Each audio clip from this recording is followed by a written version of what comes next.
നമ്മൾ ഇന്നത്തെ വീഡിയോ പരിശോധിക്കുന്നത് നമ്മൾ എത്ര ശ്രദ്ധിച്ചാലും നമ്മുടെ മൊബൈൽ ഫോണിൻ്റെ ബാറ്ററി പെട്ടെന്ന് തീർന്നു പോകും. നമ്മൾ ചിലപ്പോൾ ആപ്പുകളൊന്നും ഓപ്പൺ ചെയ്യില്ല, നമ്മുടെ മൊബൈൽ ഫോണിലെ ബാറ്ററി സെർവറൊക്കെ ഓൺ ചെയ്ത് വെച്ചിട്ടുണ്ടാകും. എന്നാലും നമ്മുടെ മൊബൈൽ ഫോണിൻ്റെ ബാറ്ററി പെട്ടെന്ന് തീർന്നു പോകും. പല ആളുകളും പ്രയാസപ്പെടുന്നതാണ് രാവിലെ ഫുൾ ചാർജായ ഒരു മൊബൈൽ ഫോണ് വൈകുന്നേരം ആകുമ്പോഴത്തേക്കിന് സ്വിച്ച് ഓഫ് ആയിട്ടുണ്ടാകും. അത് രണ്ടാമത് ചാർജിലിടേണ്ടി വരും. അപ്പോൾ ഈ ഒരു സാഹചര്യം പലപ്പോഴും നമ്മുടെ മൊബൈൽ ഫോൺ നമ്മുടെ ചില അശ്രദ്ധ കൊണ്ടും മാത്രമല്ല നമ്മൾ ചില സെറ്റിങ്സുകൾ ചെയ്തു വെക്കേണ്ടതുമായിട്ടുള്ള ടിപ്സുകളാണ് നമ്മൾ ഇന്നത്തെ വീഡിയോ പരിശോധിക്കുന്നത്. വീഡിയോ മുഴുവനായിട്ട് കാണുക, നിങ്ങളുടെ സുഹൃത്തുക്കൾ കൂടി വീഡിയോ ഷെയർ ചെയ്ത് കൊടുക്കുക. ഓർക്കുക, പുതിയൊരു മൊബൈൽ ഫോൺ വാങ്ങുന്ന സമയത്ത് ഒരു വർഷം വരെ ഒരുപാട് സമയത്തേക്ക് നിങ്ങൾക്ക് ചാർജ് കിട്ടും. ഒരു വർഷം കഴിഞ്ഞൊരു മൊബൈൽ ഫോൺ അല്പം ചാർജ് കുറയും. അങ്ങനെ മൊബൈൽ ഫോൺ നിങ്ങൾക്ക് എത്രത്തോളം പഴകുന്നോ അതുപോലെ നിങ്ങൾ ചാർജും പെട്ടെന്ന് തീർന്നു പോകുന്നത് കാണാൻ സാധിക്കും. കുറേയൊക്കെ നമുക്ക് നമ്മുടെ മൊബൈൽ ഫോണിൽ നമുക്ക് ചില സെറ്റിങ്സുകൾ എനേബിൾ ചെയ്ത് വെച്ചുകൊണ്ടും ചില ശ്രദ്ധകൾ വരുത്തിക്കൊണ്ടും നിങ്ങൾക്ക് നിങ്ങളുടെ മൊബൈൽ ഫോണിൻ്റെ ബാറ്ററി സേവ് ചെയ്യാൻ സാധിക്കും. അതെങ്ങനെ നോക്കാം. മൊബൈൽ ഫോണിൽ നമ്മൾ ആദ്യം നമ്മുടെ മൊബൈൽ ഫോണിൻ്റെ നോട്ടിഫിക്കേഷൻ വലിച്ചു കഴിഞ്ഞാൽ നിങ്ങളുടെയൊക്കെ മൊബൈൽ ഫോൺ ഉണ്ടാവും ഇതുപോലെ ബാറ്ററി സേവർ എന്നുള്ള ഒരു സെറ്റിങ്സ് ഇവിടെ കാണാൻ സാധിക്കും. ഇനി കാണുന്നില്ലെങ്കിൽ നിങ്ങൾ മൊബൈൽ ഫോണിൻ്റെ സെറ്റിങ്സ് ഓപ്പൺ ചെയ്യുക, അതിൽ ബാറ്ററി സേവർ എന്നുള്ളതുണ്ടാകും. അതൊന്ന് ഓൺ ചെയ്ത് കൊടുക്കുക. നോട്ടിഫിക്കേഷനിൽ ആദ്യം ചെക്ക് ചെയ്ത് നോക്കുക, ഉണ്ടെങ്കിൽ ജസ്റ്റ് ഒന്ന് ക്ലിക്ക് ചെയ്ത് കൊടുത്താൽ മതി. ബാറ്ററി സേവർ ഓൺ ആക്കി വെക്കുന്നത് നിങ്ങളുടെ ബാറ്ററി പെട്ടെന്ന് തീർന്നു പോകുന്നത് നിങ്ങൾക്ക് തടയാൻ സാധിക്കും. ഇത് പ്രധാനമായിട്ടുള്ള ഒന്നാമത്തെ സെറ്റിങ്സ് ആണ്. ഇത് നിങ്ങൾക്കൊക്കെ അറിയുന്നതായിരിക്കും.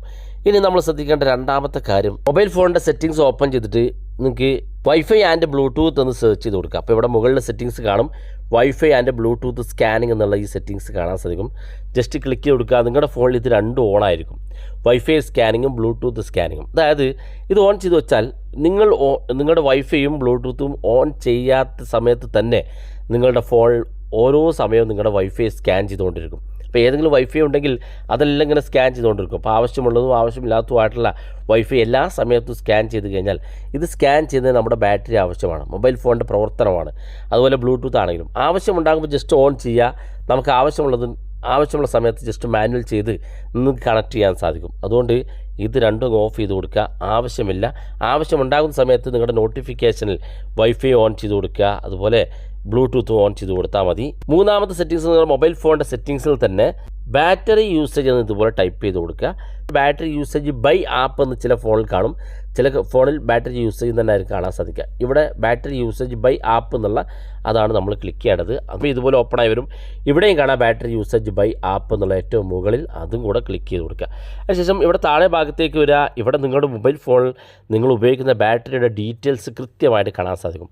ഇവിടെ ഇപ്പോൾ നമ്മൾ എത്രത്തോളം ഏതൊക്കെ സമയത്ത്, ഇപ്പോൾ രാവിലെ 8 മണിക്ക് ബാറ്ററി കുറച്ചാണ് യൂസ് ചെയ്തിരിക്കുന്നത്, 12 മണി മുതൽ 4 മണി വരെ കൃത്യമായിട്ട് നല്ല ബാറ്ററി യൂസ് ചെയ്തിട്ടുണ്ട്. അതിൻ്റെ ഒരു ഗ്രാഫ് ഇവിടെ കാണാൻ സാധിക്കും. ഇവിടെ കാണും. ഈ താഴെ ഭാഗത്തേക്ക് നോക്കുക, ഓരോ ആപ്പ് എത്രത്തോളം ബാറ്ററി യൂസ് ചെയ്തിട്ടുണ്ട് എന്ന് കാണാൻ സാധിക്കും. ഇത് നമ്മൾ ഉപയോഗിക്കാത്ത അല്ലെങ്കിൽ നമുക്ക് ആവശ്യമില്ലാത്ത ഏതെങ്കിലും ആപ്പുകൾക്ക് ബാറ്ററി അധികമായിട്ട് ഉപയോഗിക്കുന്നുണ്ടോ എന്ന് ചെക്ക് ചെയ്യുക. ഇപ്പോൾ ഉദാഹരണത്തിന് ഗൂഗിൾ പ്ലേ സർവീസ് എന്നുള്ള ആപ്പുണ്ട്, പ്ലേ സ്റ്റോറും ഉണ്ട്. ഞാനിന്ന് പ്ലേ സ്റ്റോറിൽ നിന്ന് ഒരു ആപ്പ് ഇൻസ്റ്റാൾ ചെയ്തിട്ടില്ല, പക്ഷേ ഇന്നത്തെ ദിവസം അത് ബാറ്ററി യൂസ് ചെയ്തിട്ടുണ്ട്. അപ്പോൾ അത് ഇവിടെ ക്ലിക്ക് ചെയ്താൽ നിങ്ങൾക്ക് ഇവിടെ താഴെ കാണുന്ന ഭാഗത്ത് ഫോർ സ്റ്റോപ്പ് എന്ന് കാണും, അത് ക്ലിക്ക് ചെയ്ത് കൊടുക്കുക. ചില മൊബൈൽ ഫോണിൽ ഇത് ക്ലിക്ക് ചെയ്താൽ ഇവിടെ ബാറ്ററി യൂസേജ് ബാക്ക്ഗ്രൗണ്ട് ഓഫ് ചെയ്യാനുള്ള ഓപ്ഷൻ ഉണ്ടാകും. ഇവിടെ ഞാൻ ഉപയോഗിക്കുന്ന ഈ ഫോണിലില്ല, ഇവിടെ ഫോർ സ്റ്റോപ്പ് മാത്രമേ ഉള്ളൂ. ഞാനിത് ഫോർ സ്റ്റോപ്പ് ക്ലിക്ക് ചെയ്തു. മറ്റൊരു സെറ്റിങ്സ് ഇല്ലാത്ത ആളുകൾ ഇതുപോലെ ഏത് ആപ്പാണോ അത്തരത്തിൽ ബാറ്ററി യൂസേജ് കാണിക്കുന്നെങ്കിൽ ആ ആപ്പ് ഇതുപോലെ ലോങ് പ്രസ് ചെയ്ത് പിടിക്കുക. ഇവിടെ ഏറ്റവും മുകളിൽ ഐ ബട്ടൺ കാണും, ചില ഫോണിൽ ആപ്പ് ഇൻഫോ എന്തായാലും കാണാൻ സാധിക്കുക, അത് ക്ലിക്ക് ചെയ്ത് കൊടുക്കുക. ക്ലിക്ക് ചെയ്യുമ്പോൾ ഇതുപോലെ കാണാൻ സാധിക്കും. ഞാനിപ്പോൾ കാണിച്ചു തന്നതിന് വേണ്ടി വാട്സപ്പാണ് എടുത്തിരിക്കുന്നത്. ബാറ്ററി യൂസേജ് എന്നുള്ള സെറ്റിങ്സ് ഇത് ക്ലിക്ക് ചെയ്ത് കൊടുക്കുക. ക്ലിക്ക് ചെയ്യുമ്പോൾ നമ്മൾ നേരത്തെ ഫോർ സ്റ്റോപ്പ് എന്ന് ക്ലിക്ക് ചെയ്ത് ഇവിടെ കാണാൻ സാധിക്കും. ഇവിടെ താഴെ കാണുന്ന ഭാഗത്ത് കാണാം അലോ ബാക്ക്ഗ്രൗണ്ട് ആക്ടിവിറ്റി എന്നുള്ള ഭാഗം, ഇത് ഓണായിരിക്കും. നിങ്ങളുടെ ഫോണിൽ നിങ്ങൾ ഉപയോഗിക്കുന്ന എല്ലാ ആപ്പും ബാക്ക്ഗ്രൗണ്ടിൽ ഫുൾ ടൈം വർക്ക് ചെയ്തുകൊണ്ടിരിക്കുന്നുണ്ട്. അതുകൊണ്ട് തന്നെ നിങ്ങളുടെ ബാറ്ററി പെട്ടെന്ന് തീർന്നു പോകും. അപ്പോൾ ഇതങ്ങ് ഓഫ് ചെയ്ത് കൊടുക്കുക. ഓഫ് ചെയ്യുമ്പോൾ മുകളിലുള്ള ഈ സെറ്റിങ്സ് ഓണായി കിടക്കും, അത് ഓണായി കിടന്നോട്ടെ. ബാക്ക്ഗ്രൗണ്ടിലുള്ള ആ ഒരു ബാറ്ററി യൂസ് ചെയ്ത് നിങ്ങൾക്ക് ഇത് ഓഫ് ചെയ്ത് വെച്ചാൽ നിങ്ങളുടെ ബാറ്ററി സേവ് ചെയ്യാൻ സാധിക്കും. അപ്പോൾ ഇത്രയും കാര്യങ്ങളൊക്കെ നിങ്ങൾ ശ്രദ്ധിച്ച് കഴിഞ്ഞാൽ നിങ്ങളുടെ ഫോണിലെ ബാറ്ററി കൂടുതൽ സമയത്തേക്ക് നിങ്ങൾക്ക് സേവ് ചെയ്യാൻ സാധിക്കും. വീഡിയോ ഇഷ്ടപ്പെട്ടെങ്കിൽ നിങ്ങളുടെ സുഹൃത്തുക്കൾക്ക് മറക്കാതെ ഷെയർ ചെയ്ത് കൊടുക്കുക. ഇതുപോലുള്ള വ്യത്യസ്തമായ അറിവുകളുമായി നമുക്ക് അടുത്ത വീഡിയോയിൽ കാണാം.